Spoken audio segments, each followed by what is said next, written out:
Olá, tudo bem? Nós estamos aqui fazendo a revisão dos capítulos estudados aqui pelos alunos da escola Vilma Fernandes, da Prefeitura de Porto Feliz. Nós estamos aqui fazendo a revisão, então, do nono ano, que estuda a partir deste livro didático aqui. Nós vamos seguir nessa revisão os capítulos, então, desse livro didático que nós vimos em sala de aula. Esse livro didático aqui, ele vai basicamente tratar do nosso período contemporâneo, mas o século XX e os grandes acontecimentos do século XX. Vai tratar de história do Brasil, mas vai tratar também dos grandes acontecimentos que vão acontecer no mundo, como a Primeira e a Segunda Guerra Mundial. Então, o que nós vamos estudar aqui, basicamente, é o século XX e o século XXI.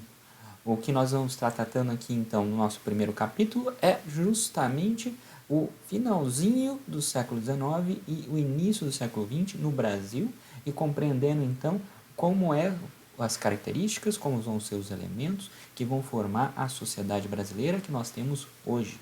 Entender os passos que essas pessoas deram aqui é entender por que a sociedade brasileira é hoje. Entender as escolhas que essas pessoas fizeram nesses momentos aqui é entender por que a sociedade brasileira faz essas escolhas e por que ela é dessa maneira hoje. Uma sociedade, ela não é simplesmente assim, ela escolhe ser assim. Então, quando nós compreendemos, quando nós estudamos a partir das histórias, a partir da história, as escolhas que a nossa sociedade faz, nós também compreendemos o que a nossa sociedade é hoje e as possibilidades que ela tem para o seu futuro, o que ela pode ser no seu futuro, o que ela pode escolher para o seu futuro. Então vejamos aqui o que nós vamos estudar, então, é a partir de 1889, a Proclamação da República, e nós vamos ter aqui o nosso primeiro período de estudo, nossos primeiros capítulos, que vão ser aqui o período da Velha República, que vai de 1889 a 1930. Depois da Primeira República, nós vamos estudar a Era Vargas. Da Era Vargas, de 30 a 45, nós vamos estudar a ditadura militar. A ditadura militar, quer dizer, a democratização, período de democratização que vai de 45 a 64, e em 64 nós vamos começar aqui então a ditadura militar, que vai de 64 a 85, e o período aqui mais longo da história brasileira, mais estável da história brasileira, que é chamado período de redemocratização, que é o período no qual nós vivemos, que vai de 85 até o momento atual. Então, o Brasil ele vai mudar constantemente de modo de governo, ele vai mudar constantemente da maneira como se governa. Mas o que nós vamos começar a estudar aqui nesse capítulo 1 não é simplesmente uma troca de governo, mas é uma refundação de um país. Nosso capítulo 1, então, ele vai se chamar Nasce a República. E a partir do momento que nós estamos estudando aqui o início da nossa linha do tempo, nós estamos estudando então a refundação ou a fundação de um novo país chamado Brasil, República Brasileira. E a partir do momento que nós estamos estudando isso, nós temos que compreender então o que é esse momento, qual é o contexto desse momento, o que estava acontecendo, o que estava em jogo nesse momento para essas pessoas que viviam aqui, né, no início da nossa linha do tempo. Para isso, nós precisamos compreender primeiro o que nós vamos chamar de crise da monarquia brasileira. A monarquia brasileira ela vai ser uma monarquia que vai ser criada logo depois da independência. Essa monarquia ela criou o Estado, ela criou a nação brasileira, mas ela vai entrar em crise. Ela vai entrar em crise por três grandes fatores. Ela tinha três grandes grupos que apoiavam ela, esses três grandes grupos vão passar a não apoiar mais ela. Então, nós vamos ver o que aconteceu para esses grupos apoiarem e para esses grupos deixarem de apoiar. Então, a monarquia, Dom Pedro I, Dom Pedro II, eles tinham o apoio da igreja. Isso é óbvio, a igreja ela considera que a monarquia é algo sagrado, então se o rei é um enviado de Deus ou um representante de Deus na terra, então eles têm que apoiar a monarquia. Mas a igreja vai deixar de apoiar a monarquia. O que vai acontecer, então, para a igreja deixar de apoiar a monarquia? É a chamada questão religiosa. Nós temos aqui, então, uma ordem papal para se expulsar a maçonaria, é um grupo que existe dentro da nossa sociedade. Esse grupo que existe dentro da nossa sociedade é um grupo que tem bastante poder, principalmente aqui na nossa região, no qual nós moramos, na região aqui de Sorocaba, de Itu, e Esse grupo, então, é um grupo geralmente de pessoas ricas, e esse grupo controlava por boa parte do tempo, e ainda controla em boa parte das regiões brasileiras, a política e a economia brasileira. Então, nós tínhamos aqui o Papa mandando se expulsar a maçonaria, mas boa parte dos ministros de Dom Pedro II, boa parte dos apoiadores de Dom Pedro II era maçom. Então, Dom Pedro II vai ficar com uma questão aqui. Ele expulsa boa parte daqueles que apoiam ele, da igreja, ou ele não autoriza, ou ele não acata a ordem papal. Basicamente eu dou uma banana para o Papa ou não. Então, o Dom Pedro II aqui, nesse momento aqui, ele decide então não obedecer ao Papa, ele decide então não deixar que a maçonaria fosse expulsa do Brasil nesse momento, expulsa da igreja no Brasil nesse momento. Então, o que vai acontecer aqui é que vários padres da igreja, principalmente os bispos da igreja, vão obedecer ao Papa, e a partir do momento que eles obedecem ao Papa, eles entram em confronto com o imperador. Então, aqueles que apoiavam e faziam propaganda para Dom Pedro II nesse momento vão passar agora a fazer oposição a Dom Pedro II. A segundo grupo aqui vai ser o exército que vai ser criado justamente por Dom Pedro II, vai ser criado principalmente para a Guerra do Paraguai, que vai receber de Dom Pedro II boa parte das regalias que eles têm hoje, boa parte das vantagens que eles têm hoje, como por exemplo os salários, as carreiras, ou então a herança para as filhas dos soldados que nós temos hoje, vão ser todas instituídas já naquela época, quase no momento de criação do exército. Então, o que nós vamos ter aqui é este exército, que vai deixar de apoiar Dom Pedro II também. Este exército aqui, ele vai ser um grande contingente, um grande número de pessoas, então não vai ser uma única questão que vai fazer essas pessoas deixarem de apoiar Dom Pedro II. Então, nós temos aqui o baixo, os oficiais, e os altos oficiais do exército. Os baixos oficiais são os soldados, aquele soldado raso, aquele sargento do exército, e os altos oficiais do exército vão ser o capitão, tenente, coronel, e aqueles que são instruídos, aqueles que são educados. Então, nós temos uma questão lá embaixo, nos soldados, e nós temos uma outra questão que vai ser justamente nos altos oficiais. Lá embaixo, nos soldados, o que vai acontecer é que boa parte desses soldados ou são descendentes de escravos ou convivem com descendentes de escravos e escravos. Então, eles vão se tornar contrários à escravidão, eles vão se tornar abolicionistas nesse momento. Agora, os oficiais já vai ser uma outra questão. Eles vão ser pessoas que são educadas, geralmente vão ser pessoas que vão ser educadas na Europa. Essas pessoas vão para a Europa, recebem aquela educação da Europa, principalmente na França, que é considerado a coisa mais chique, a coisa mais evoluída daquele momento, e eles voltam com aquela mentalidade para o Brasil. Eles voltam com o pensamento que nós vamos chamar de positivista. Esse pensamento positivista considerava que a sociedade tinha que ter um progresso. Eles olham para a sociedade brasileira e olham para uma sociedade atrasada. E para eles o símbolo desse atraso vai ser justamente a escravidão. Então, para o Brasil se tornar uma sociedade avançada, para o Brasil se tornar uma sociedade desenvolvida, era necessário, então, você acabar com a escravidão. Agora, nós vamos ter aqui também um terceiro grupo, que são os cafeicultores. Os cafeicultores, eles são aqueles que realmente têm dinheiro no Brasil. O café é o produto mais importante do Brasil nesse momento. O café é o produto que mais dá dinheiro no Brasil. Então, quem tem dinheiro de verdade no Brasil, aqui vai ser os cafeicultores. Agora, por que os cafeicultores, então, que recebiam todas as vantagens possíveis e imagináveis de Dom Pedro II, vão deixar de apoiar Dom Pedro II? Por uma questão de pressões internas e pressões externas, pressões internas nesses grupos aqui e pressões externas, principalmente na Inglaterra, Dom Pedro II vai ser obrigado a extinguir, a abolir a escravidão pouco a pouco. Então, pouco a pouco, ele vai fazer uma lei para, por exemplo, libertar os escravos que eram os mais velhos, lei do sexagenário.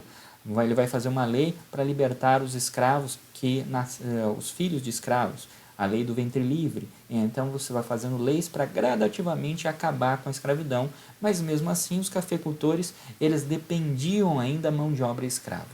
Então, quando Dom Pedro II, a partir da filha dele, a princesa Isabel, extingue a escravidão, abole a escravidão a partir da Lei Áurea, eles se tornam contrários a Dom Pedro II, deixam de apoiar ele e, com isso, os 3 grupos mais importantes que apoiavam Dom Pedro II deixam de apoiar ele e passam a fazer oposição a Dom Pedro II. Dom Pedro II, portanto, cai. Dom Pedro II leva um golpe do exército brasileiro, ele é retirado do poder, colocado no barquinho e mandado embora. Nós vamos ter então aqui, sai Dom Pedro II e entra um governo militar, um governo no qual nós vamos chamar aqui de governo provisório. Esse governo provisório, ele tem uma obrigação de ser uma transição entre um sistema de governo monárquico e um sistema de governo republicano.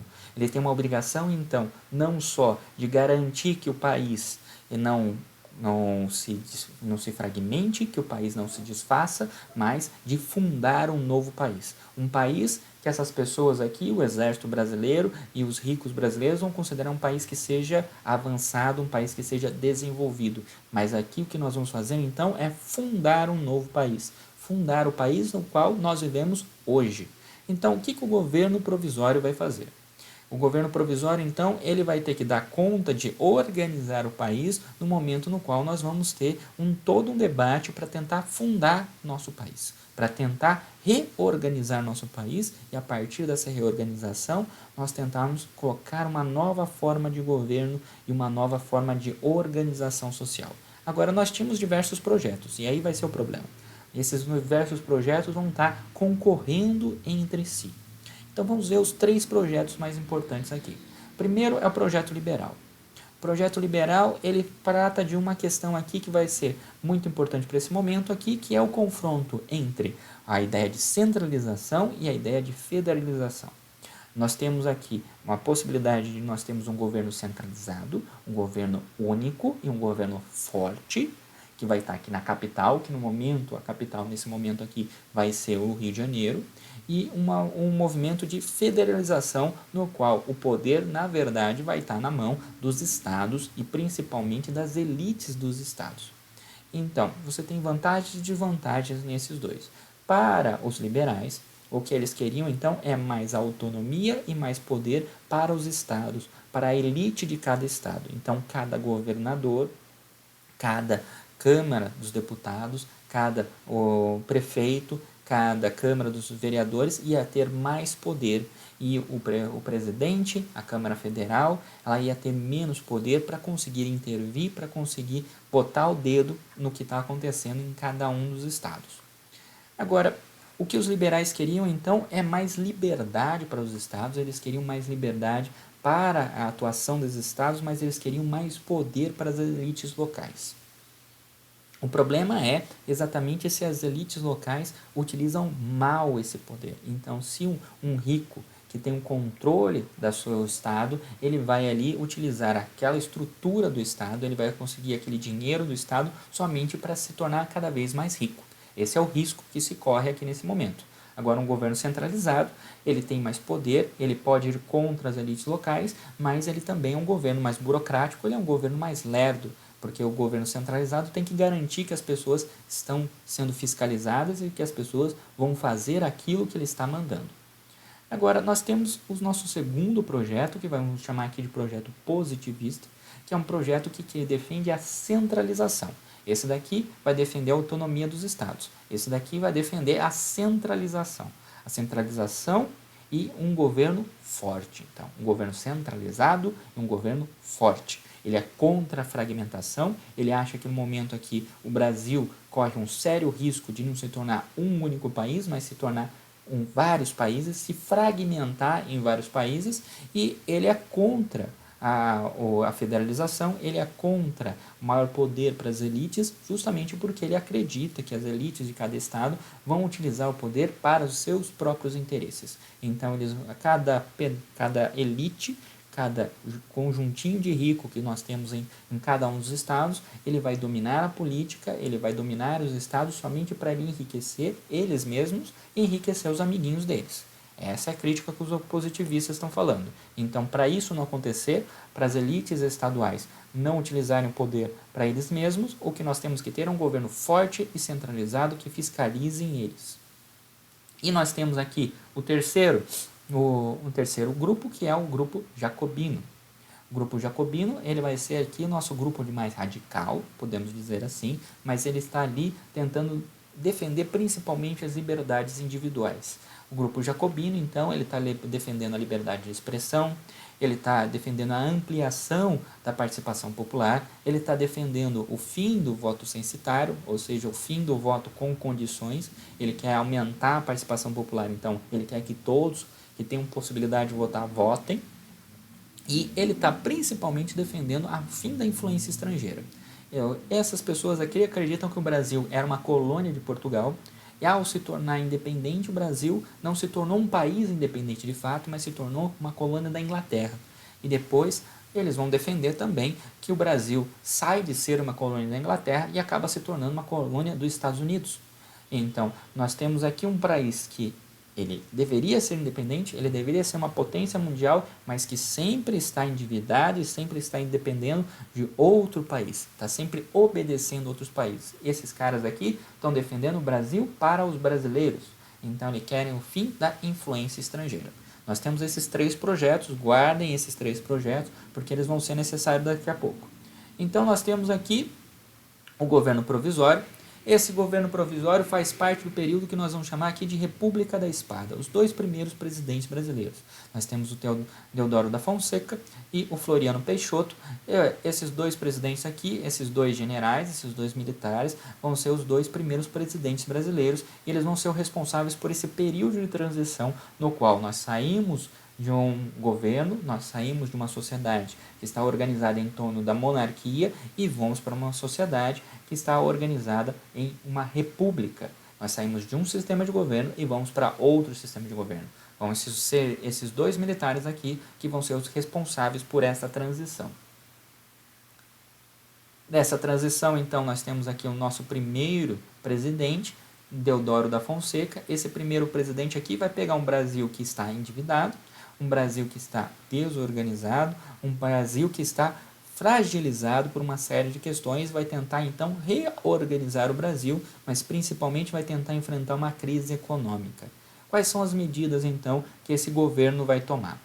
Primeira coisa que ele vai tomar nessa medida provisória deles vai ser justamente a instituição de um federalismo. Então, num primeiro momento, ele vai dar poder para os estados, ele vai dar poder para as elites locais. Porém, ele dá poder, mas fiscaliza as elites locais. Ele dá com uma mão, tira com a outra, mas ele está dando poder para as elites locais. Nós temos aqui a separação entre a igreja e o Estado. Lembramos aqui que nós temos aqui a formação ou a fundação de um país que se quer ser moderno, um país que é moderno, então ele precisa ter os dados, ele precisa ter as informações da população. Ele não pode mais depender da igreja. Até esse momento, a única que sabia de verdade qual é a quantidade de gente que existia no Brasil era a igreja, porque a igreja tinha um único registro, o registro de batismo, o registro de falecimento e o registro de crisma da pessoa. Então ela sabia quantas pessoas tinham, quantas pessoas nasciam, quantas pessoas morriam e mais ou menos a idade das pessoas que nós tínhamos aqui. Agora, quem precisa ter essas informações não são a igreja, é o Estado. E a partir do momento que o Estado tem essas informações, ele pode dizer, por exemplo, se ele precisa jogar mais dinheiro para esta população ou para aquela população, aonde ou qual cidade está crescendo ou não está crescendo. Nós temos aqui também o início da criação dos novos símbolos nacionais, o que significa dizer que nós tínhamos antes o Brasil, nós tínhamos antes um país, Brasil, mas era uma império, era uma monarquia. A monarquia tinha seus símbolos, tinha sua bandeira, tinha ali o uniforme dos soldados, tudo isso estava ligado à família real, tudo isso estava ligado à nossa monarquia. O que nós precisamos agora é transformar, nós precisamos modificar todos os símbolos e criar símbolos que estejam ligados à república. A partir do momento que nós criamos esses símbolos, nós estamos tentando trazer a população, nós estamos tentando fazer com que a população tenha orgulho desse novo sistema de governo, esse sistema de governo republicano. Então, vou precisar criar um hino que seja da República. Eu preciso criar uma bandeira que seja da República. Eu preciso criar um uniforme do soldado que seja da República. Eu preciso criar um herói do Brasil que seja da República. Vai ser nesse momento, por exemplo, que se cria a figura de Tiradentes, uma pessoa que até esse momento aqui era praticamente esquecida, ninguém sabia quem era Tiradentes, e agora nesse momento aqui ele vai virar o herói nacional, aquele que lutou pela independência, aquele que lutou contra a monarquia brasileira. Ele vai ganhar até um feriado. Nós temos também a lei de naturalização. A lei de naturalização ela vai resolver um problema. Nesse momento aqui nós vamos receber uma enorme quantidade de imigrantes. A partir do momento que nós recebemos essa enorme quantidade de imigrantes, se uma pessoa italiana ela comete um crime no Brasil, ela vai ser julgada como italiana, como brasileira, ou como é que a gente faz? Ela é inglesa, ela comete um crime no Brasil, ela vai ser julgada como inglesa, como brasileira, como é que a gente faz? Então o governo brasileiro tem uma solução simples. Você está no território brasileiro, você agora é brasileiro. Você não quer ser brasileiro, você fala. Se você não falar, nós consideramos que você é brasileiro. Então, está no território brasileiro, você é brasileiro. E vai ser julgado como brasileiro. Ponto. Acabou. Simples, fácil. Nós temos aqui também a convocação de uma constituinte. Nós tínhamos uma constituição, mas essa constituição era da monarquia. Estamos fundando um novo país. Então, o que nós temos que fazer? Um novo conjunto de leis, uma nova constituição que seja da república. Depois desse governo provisório, o que nós vamos ter aqui também, nesse momento, é a inflação e a especulação. Nós temos uma grave crise econômica que os nossos dois primeiros presidentes vão tentar resolver sem muito sucesso, mas eles vão tentar resolver. Vamos entender então o que seria essa crise econômica. De um lado nós vamos ter inflação. A partir do momento que o governo ele se estabelece, ele percebe também que ele é dono da casa da moeda. Então, se você é dono das pessoas que produzem dinheiro e você está precisando de dinheiro, por que então não produzir dinheiro? O problema é, quando você joga no mercado, quando você joga para a população uma quantidade gigantesca de dinheiro, o que acontece é, todo mundo a partir de agora tem dinheiro. Então, aquela moedinha, aquela balinha que você tinha antes, que custava ali seus 10 centavos, agora como todo mundo tem dinheiro, o comerciante vai lá, aumenta o preço e aquela balinha não custa mais 10 centavos. A partir de agora ela custa R$1. Isso vai acontecer com todos os produtos, então quanto mais o governo brasileiro jogava dinheiro no mercado, mais os comerciantes iam aumentando o preço e a partir disso nós tínhamos cada vez mais inflação. O que nós vamos ter aqui é então um momento no qual o Brasil vai passar a ter uma inflação muito alta. É o único momento que o Brasil vai passar por isso? Não. Se vocês perguntarem para os seus pais, na década de 80, o Brasil passava por um momento de hiperinflação. E nós tínhamos ali uma inflação que, dependendo do mês, e chegava a casa, dependendo do mês, dependendo do ano, chegava a casa dos 1.000, 2.000%.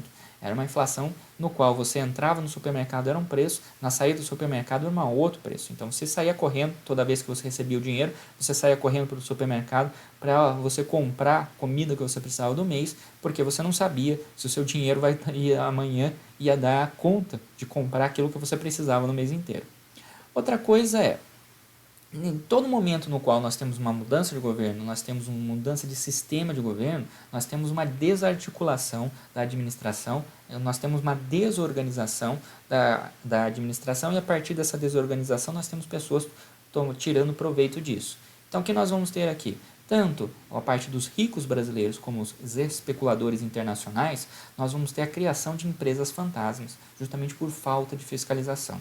Uma das grandes funções do governo, principalmente do governo estadual e do governo federal, é fiscalizar. Fiscalizar as pessoas, mas principalmente fiscalizar as empresas e fiscalizar os ricos para ver se eles não estão tirando vantagem das pessoas. Então nós vamos ter aqui uma falta de fiscalização nesse momento que vai levar a uma criação de uma série de empresas fantasmas que vai levar à quebradeira nacional, à quebradeira das empresas reais. Nós temos aqui uma especulação financeira. Especulação financeira, ela acontece na Bolsa de Valores. Então, nós vamos ter a chamada crise da Bolsa de Valores aqui, ou a crise do encilhamento. O que acontece é justamente que os especuladores financeiros, nacionais e internacionais, mas mais internacionais do que qualquer outra coisa, vão combinar de colocar o seu dinheiro em uma empresa. Então, quando abre a Bolsa de Valores, eles vão lá e colocam dinheiro numa empresa. o que vai acontecer com o valor daquela empresa? O valor daquela empresa vai subindo, subindo, subindo, subindo, subindo, até antes ela valia R$ 100, agora ela vale R$ 1.000. O que vai acontecer no final do pregão? Eles vão tirar todo o dinheiro daquela empresa. Então, antes ela valia 1.000, no final do pregão agora ela vale menos 100. O que vai acontecer então com essa empresa? Essa empresa vai quebrar. No dia seguinte, o que eles fazem? De novo a mesma coisa. Joga dinheiro na empresa, tira dinheiro da empresa. No dia seguinte, joga dinheiro numa outra empresa, tira dinheiro daquela empresa. Então, você vai ganhando dinheiro, quebrando empresas no Brasil. Fazendo então uma especulação, quebrando a empresa. E a partir do momento que eu quebro a empresa, retiro o dinheiro daquela empresa, eu ganho dinheiro e vou acumulando dinheiro. Isso não é novo. E a partir desse momento, nós vamos ter várias crises econômicas que vão acontecer a mesma coisa. A crise de 29, ou, por exemplo, a crise de 2008 que vocês tiveram quando vocês estavam bem pequenos. Foi a mesma coisa que aconteceu. Nós tivemos uma bolha no sistema financeiro justamente por causa da especulação financeira. A mesma coisa, o mesmo mecanismo. Nós temos aqui, então, a crise do encilhamento que o nosso ministro da Economia, na época, deveria enfrentar. O problema é, como é que você vai estimular a economia brasileira, tentar dar dinheiro, por exemplo, para as indústrias brasileiras conseguirem dar um impulso, conseguirem existir, conseguirem produzir no Brasil, se os especuladores financeiros estão quebrando a indústria brasileira? Você quer dar dinheiro, você produz dinheiro para criar uma economia brasileira, criar a indústria brasileira, mas esse dinheiro está criando inflação. Você tem inflação de um lado, especulação do outro, então todo o esforço que o ministro da Economia fez acabou não dando o resultado que ele queria, justamente por causa das forças internas e externas do Brasil. Os ricos brasileiros, os especuladores brasileiros e os especuladores internacionais, eles acabaram fazendo movimentos contrários ao governo brasileiro e isso levou a crise a ficar cada vez mais grave. Nós temos aqui, então, para você entender como é que funcionava o negócio. Primeiro, nós vamos ter aqui o governo brasileiro produzindo esse dinheiro. A ideia do governo brasileiro era, então, produzir esse dinheiro, emprestar para o empresário, e a partir do momento que ele estava emprestando para o empresário vai fazer indústrias, e essas indústrias vão produzir. Agora, o que acontecia na maior parte do tempo é que o governo brasileiro produzia dinheiro, ele vai produzir dinheiro, esse dinheiro vai causar inflação, então o dinheiro vai acabar se desvalorizando, mas boa parte do dinheiro ia então para especuladores ou para pessoas que estavam criando empresas fantasmas. A partir do momento que o dinheiro ia para especuladores ou empresas fantasmas, o dinheiro está indo então para golpes. E esse dinheiro, a partir do momento que ele vai para especuladores e empresas fantasmas, esses especuladores vão fazer especulação financeira com essas empresas e vão quebrar essas empresas, levando essas empresas à falência, ou pura e simplesmente eles vão criar uma empresa fantasma, embolsar o dinheiro e sair correndo. O que acontece então é, os acionistas brasileiros, ou o povo brasileiro, acabava ficando totalmente sem dinheiro, porque o dinheiro ou ia para o bolso desses caras, ou o dinheiro acabava sumindo porque as indústrias brasileiras acabavam quebrando.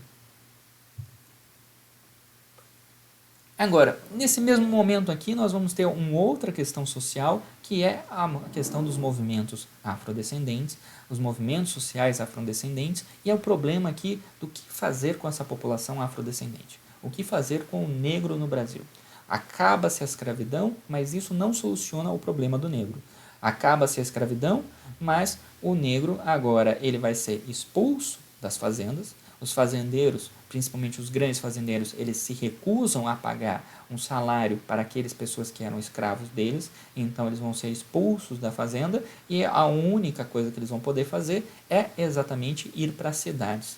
O problema é quando eles chegam nas cidades. Quando eles chegam nas cidades, eles não têm formação, a maior parte dessa população negra ela é analfabeta, a maior parte dessa população negra ela única e exclusivamente sabe trabalhar no campo, então quando ela chega na cidade, ela não sabe exatamente se virar. Ela vai chegar na cidade e tentar trabalhar na indústria, o industrial ele também não vai querer empregar um negro nesse momento, justamente porque o negro não tem a capacitação, ele não tem a educação para trabalhar na indústria. Então, o industrial ele vai preferir custear, ele vai preferir bancar para um imigrante europeu vir lá da Itália para trabalhar no Brasil do que dar um emprego para um negro. Então esse negro vai para a cidade e também não encontra emprego. O que vai acontecer então é uma luta contra um preconceito contra a escravidão, um preconceito contra o fato dessas pessoas serem analfabetas, um preconceito contra o fato dessas pessoas não saberem o direito às funções dessa nova indústria que está sendo colocada no Brasil. Eles precisam então se readaptar à realidade deles. Agora, como se adaptar a essa nova realidade?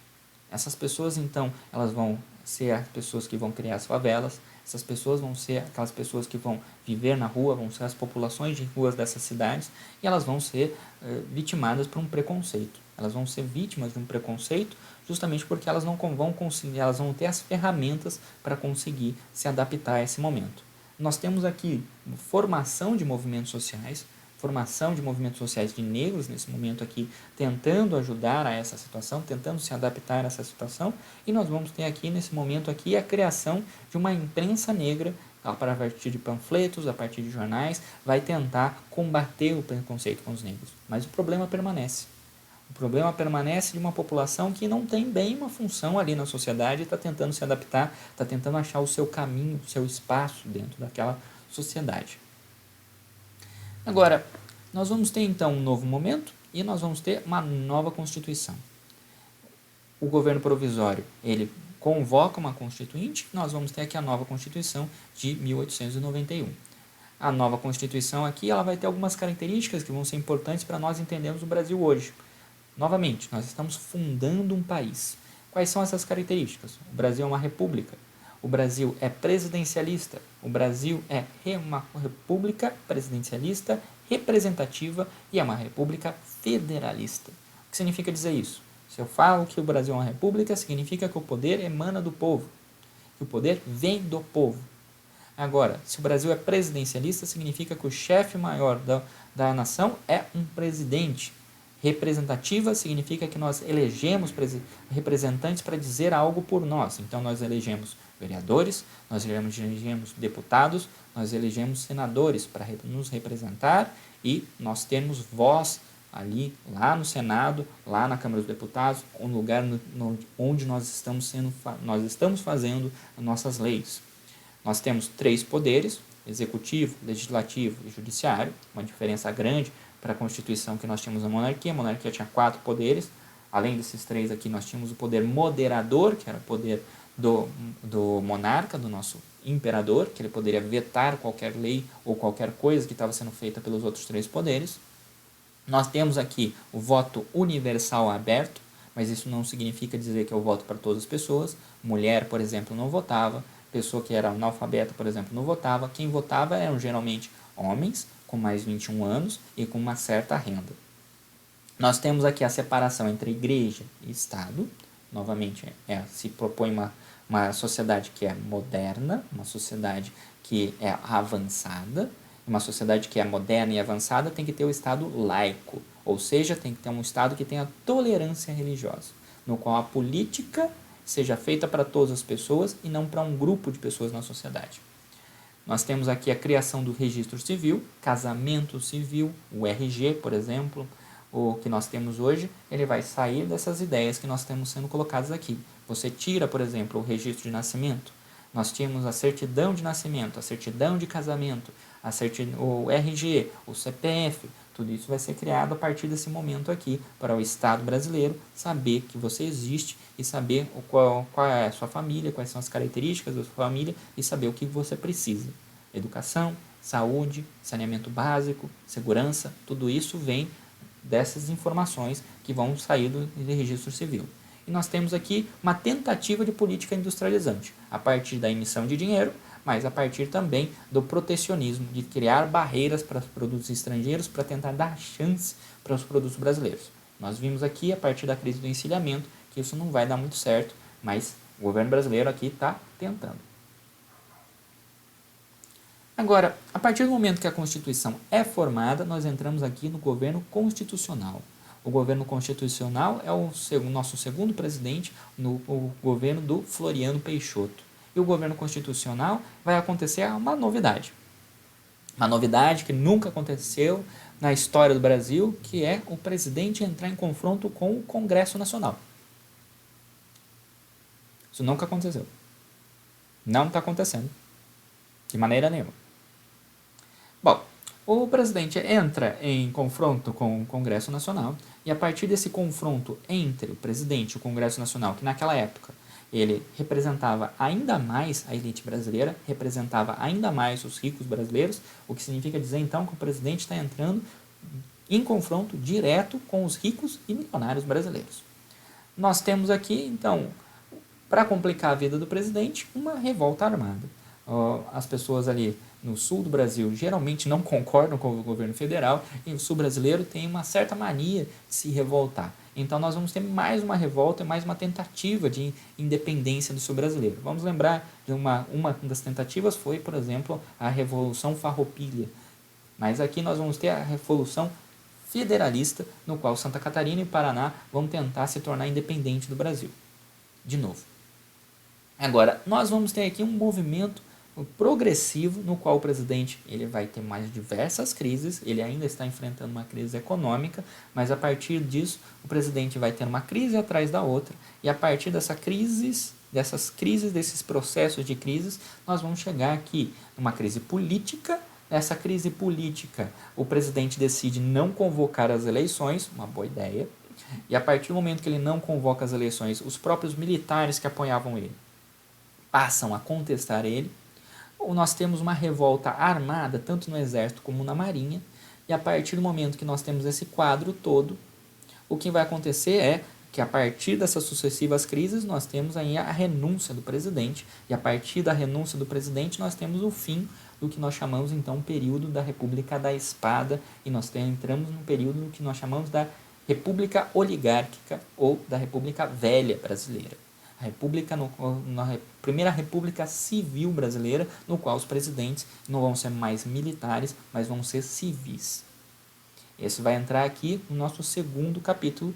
Desse primeiro capítulo aqui nós ficamos por aqui. Se você tiver alguma dúvida, você por favor me mande um comentário ou me mande um e-mail, não tem problema nenhum, eu respondo a dúvida com todo prazer. Até o próximo vídeo, até a próxima revisão. Tchau, tchau!